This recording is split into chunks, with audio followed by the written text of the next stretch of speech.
Have you ever seriously asked yourself, what is the safest, most secure place on planet Earth? The Fort Knox Gold Depository? The mysterious Area 51? Perhaps your own bank account on the day before payday? Most people, if they had to bet, would say a maximum security prison. We're talking about concrete walls several feet thick, coiled razor wire sharp enough to shave a ghost, 24/7 camera surveillance, and guards armed to the teeth. In theory, it's an impenetrable fortress, a cage that once you're in has only one exit, through the front gate, with a piece of paper saying you've served your time. But theory, much like a politician's promise, is often a distant cousin of reality. What if I told you that for some people, those impenetrable walls are merely a temporary inconvenience? And what if I told you that the single greatest vulnerability of every prison in the world isn't in the ground or on the walls, but high up in the sky? Welcome back to the channel. Today, we're not just talking about a prison break. We're talking about an art form. A performance piece repeated with such brazen audacity it borders on parody. And our protagonist isn't a prisoner. He's an artist.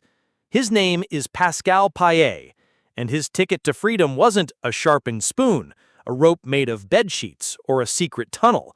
His ticket had rotors, made a deafening noise, and was normally used for sightseeing tours over Cannes. Yes, we are talking about a man who turned the helicopter into his personal, on-demand Uber for prison breaks. And he didn't just do it once, he did it 3 times. So buckle up, because our turbulent journey with France's undisputed king of the helicopter escape is about to take flight. Part 1. Portrait of an Artist before his debut. Before he became an aerial legend, Pascal Payet was a fairly terrestrial man, albeit a terrestrial man with a violent streak and a profound disrespect for the law. Born in Montpellier and raised in Lyon, Payet figured out early on that the 9-to-5 salaried life was not his true calling. He was drawn to the criminal underworld, a place where a quick euro often came with the smell of gunpowder. In 1999, this career path led him to an armored car robbery targeting the Banque de France. To put it mildly, the plan went sideways. Or, to be more accurate, it went completely and utterly foobar. A shootout erupted, and tragedy struck. A security guard was killed. This was the red line. Once crossed, there's no going back. Pascal Payet was arrested, and in 2001, he was handed a 30-year sentence for murder and armed robbery. For most people, a 30-year sentence is a full stop. It's a period of time longer than many of you watching this video have even been alive. You go in as a young man, you come out as a gray-haired senior citizen into a world you no longer recognize. But Pascal Payet was not most people. To him, that 30-year sentence wasn't a full stop. It was a comma, a brief pause to plan the next chapter. And the prison chosen to have the honor of housing him for this first leg of his sentence was Leune's prison near Aix-en-Provence. It was a fairly typical French prison, with high walls, secure gates, and a large rooftop courtyard for the inmates to get some fresh air. This, as it turns out, was a fatal mistake. Because when you give a caged bird a rooftop, it doesn't think about getting a tan. It thinks about the sky. Part 2. The perfect debut. The first flight. 2001. October 12, 2001. A mere few months after receiving his 3-decade sentence, Pascal Payet decided that the striped pajama fashion and the prison cafeteria menu were not for him. He had spent his first months doing what he did best: observing. He noticed that the security at Leune's prison, much like a good croissant, looked solid and multi-layered on the outside, but was surprisingly airy on the inside. They focused on the walls, the gates, the ground-level approaches. They had completely forgotten about the Z-axis. The sky was a highway to freedom with no toll booths. Payet's plan, in its concept, was so simple it was either genius or certifiably insane. He had contacted his accomplices on the outside, Their mission? To hijack a helicopter. Not rent one, not buy one, hijack one. One of Payet's friends posed as a rich tourist, booking a scenic flight from a nearby heliport. Once the chopper was in the air, the tourist pulled out a gun and politely requested a detour. The new destination on this particular scenic tour was the rooftop of Loon's prison. Now, try to imagine you're a guard at Loon's that day. It's a peaceful Friday morning. You're sipping your coffee, maybe thinking about the weekend's football match. Suddenly, you hear that thump, thump, thump getting louder and louder. A helicopter is approaching. Probably some high-ranking official on an inspection tour or maybe a documentary crew. But no, the helicopter doesn't land in the designated area. It hovers directly over the rooftop courtyard, where the prisoners are out for their daily stroll. A rope is thrown down, and a figure, with astonishing speed, grabs the rope and is hoisted up into the cabin. The entire operation took less than 5 minutes. By the time the guards had processed what was happening and fumbled for their weapons, the helicopter was already a tiny dot in the sky. Pascal Payet was free. The first escape executed without a single drop of bloodshed, without a single shot fired by the police, left behind only the utter shock and humiliation of the entire French prison system. They had built the perfect cage to hold a tiger, but they had forgotten to build a roof. Part 3. Freedom and a gangster's loyalty. So now Pascal Payet was on the outside. He was officially the most wanted fugitive in France. Common sense would dictate a certain course of action. Get plastic surgery, change your identity, flee to a country with no extradition treaty, and live out your days on some quiet beach in South America. That's what you see in the Hollywood movies. But Pascal Payet, as we're beginning to see, didn't do things by the book. He wasn't just thinking about himself. In his mind, he could still see the faces of his friends, the men who had been with him during that fateful robbery, who were now still languishing in prison. This is our first emotional touchpoint, a little twist in his character. Pascal wasn't a purely selfish monster. He possessed a peculiar sort of thieves' honor, an unspoken code of loyalty that most law-abiding citizens would find hard to comprehend. He felt a responsibility to break his brothers out. He had tasted freedom, and he wanted to share it. Or, perhaps, just maybe, he was an adrenaline junkie of the highest order, and the idea of a quiet life was, to him, a fate worse than prison. Whatever the reason, Pascal Payet didn't run. He stayed in France, hiding in plain sight, right under the noses of the police, and began to hatch a plan even more audacious than his own escape. He was going back to prison, not as an inmate, but as a rescuer. Part 4. The Spectacular Return. The Director of the Breakout. 2003. A year and a half went by. The French police had turned the country upside down looking for him, to no avail. He had vanished into thin air. Meanwhile, at Loon's prison, the administration had probably grown complacent, thinking the nightmare named Payet was over. They surely had beefed up security. Maybe they installed a few extra cameras, hired a few more guards, and perhaps put up a very large "no helicopter parking" sign on the roof. But they had tragically underestimated their adversary's creativity and nerve. On April 14th, 2003, history repeated itself, but this time as a cruel, mocking farce. Again, a hijacked helicopter. Again, the familiar destination, the rooftop of Loon's prison. The helicopter hovered, the ropes came down. But this time, it wasn't one man being pulled up, it was 3. Their names were Frank Perletto, Michel Valero, and Eric Albareo, Pascal's old accomplices. The operation was fast, clean, and terrifyingly professional.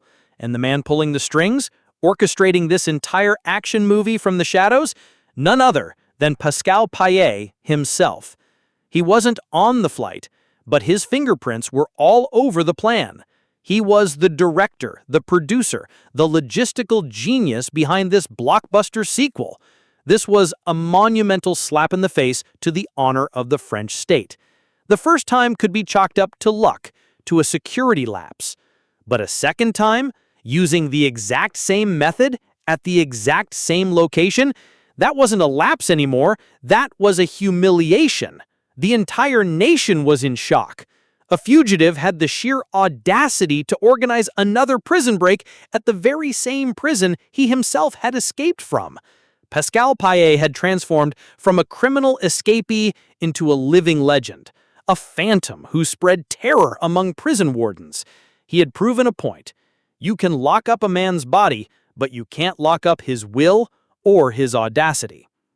Part 5. The Price of Hubris. Capture and Supermax Solitary. Every show, however, must have a closing act. Payet's incredible arrogance had made him public enemy number one. The pressure on the police was immense. A manhunt of unprecedented scale was launched. Finally, after months on the run, on September 21, 2003, Payet's luck ran out. He and 6 others were captured in a village near Paris.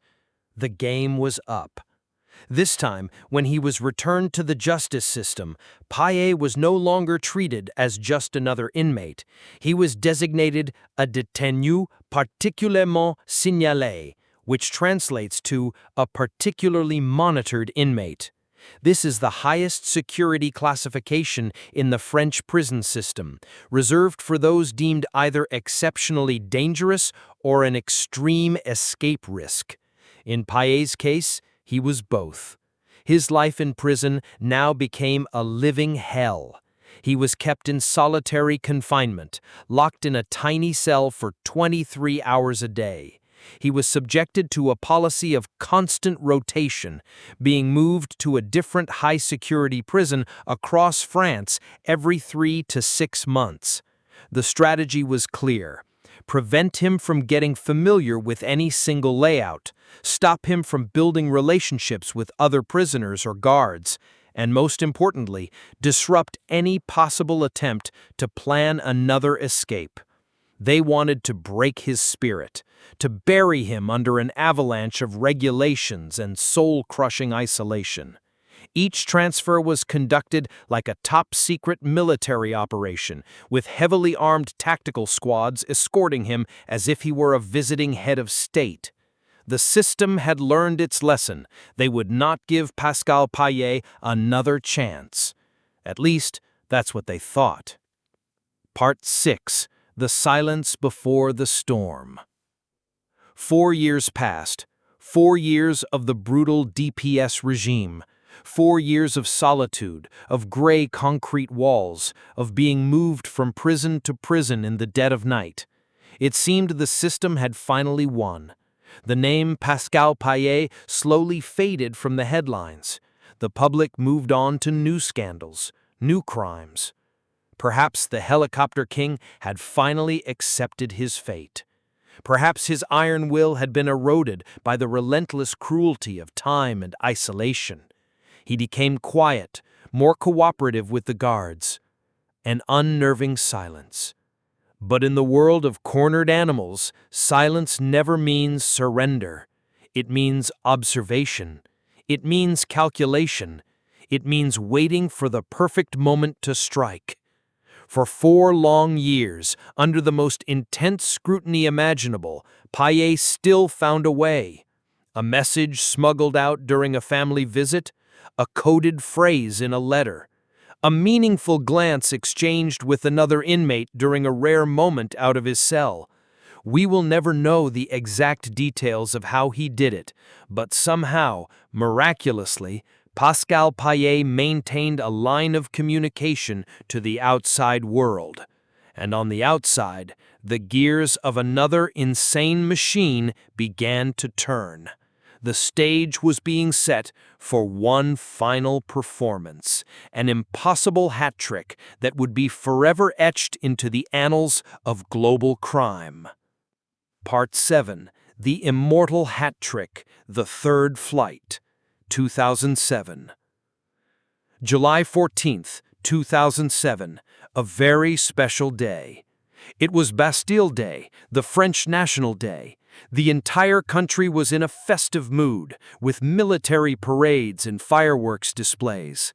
Security was focused on the Champs-Élysées in Paris and other major cities to manage the celebrations.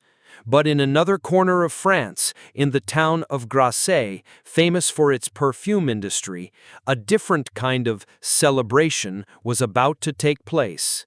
Pascal Payet was now held at the Grasse prison, a relatively modern and supposedly ultra-secure facility.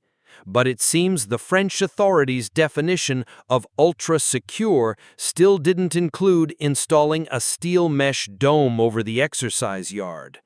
On the afternoon of Bastille Day, while the nation's attention was diverted, a red and white Alouette 2 helicopter hijacked from the Cannes-Mandelieu airport just 30 minutes earlier suddenly appeared over Grasse.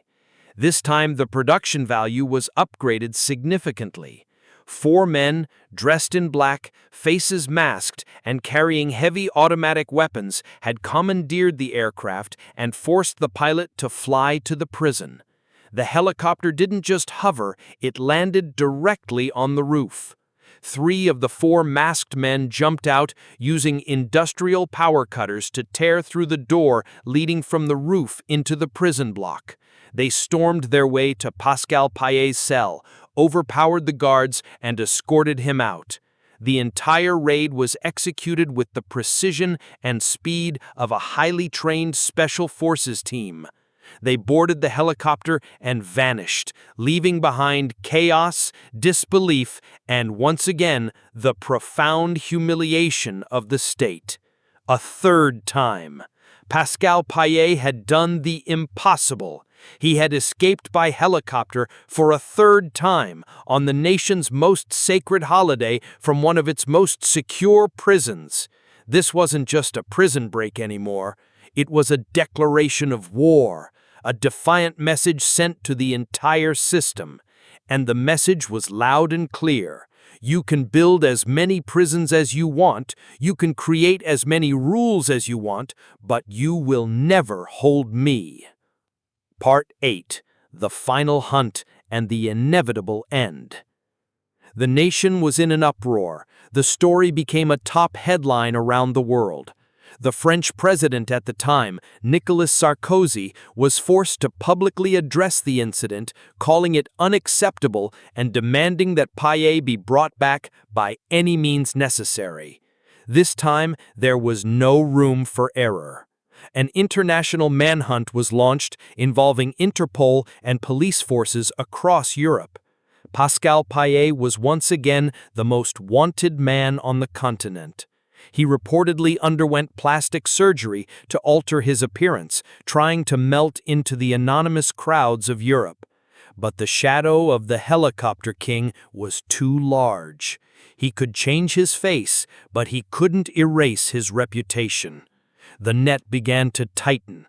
Acting on a tip, Spanish police put an apartment in the town of Mataró, on the outskirts of Barcelona, under surveillance.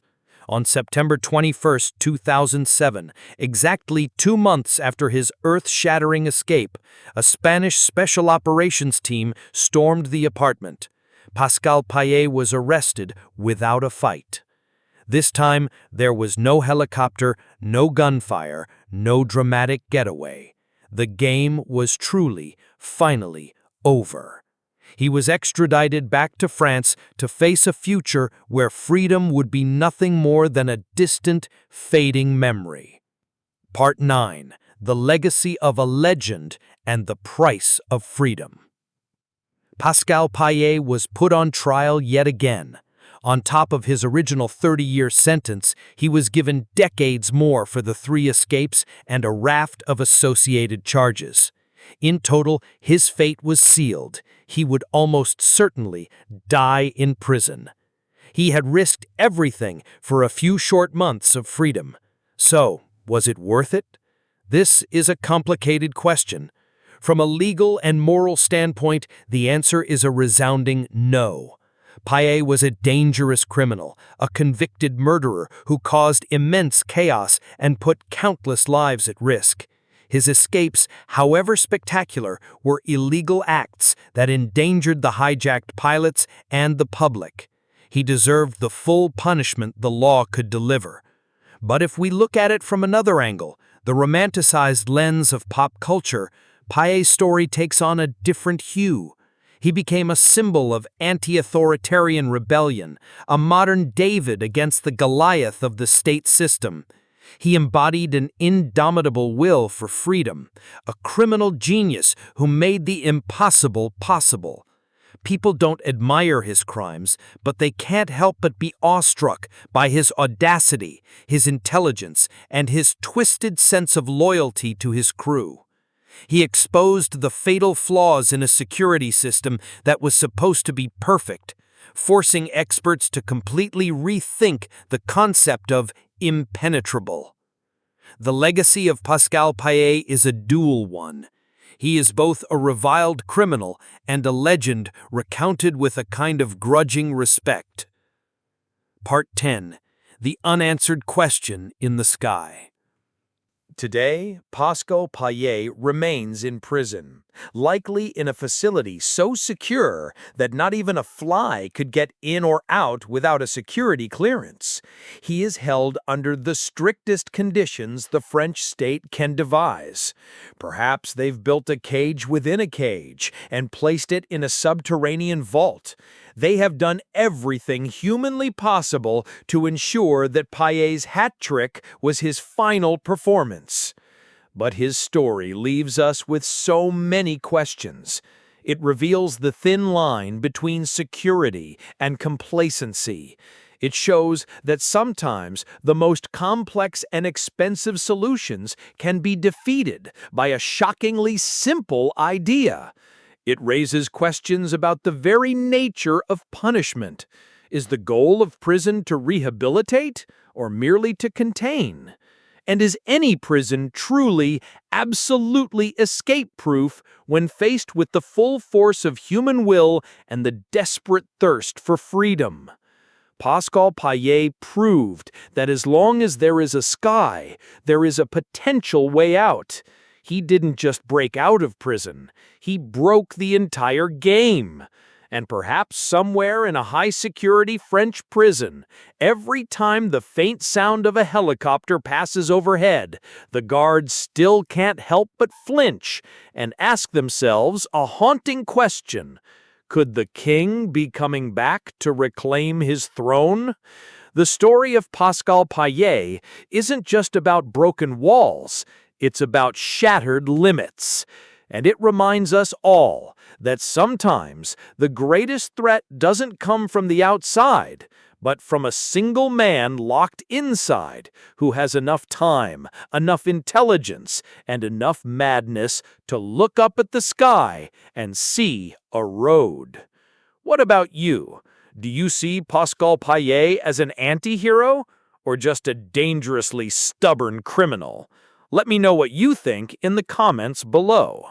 Thanks for watching, and we'll see you in the next incredible story.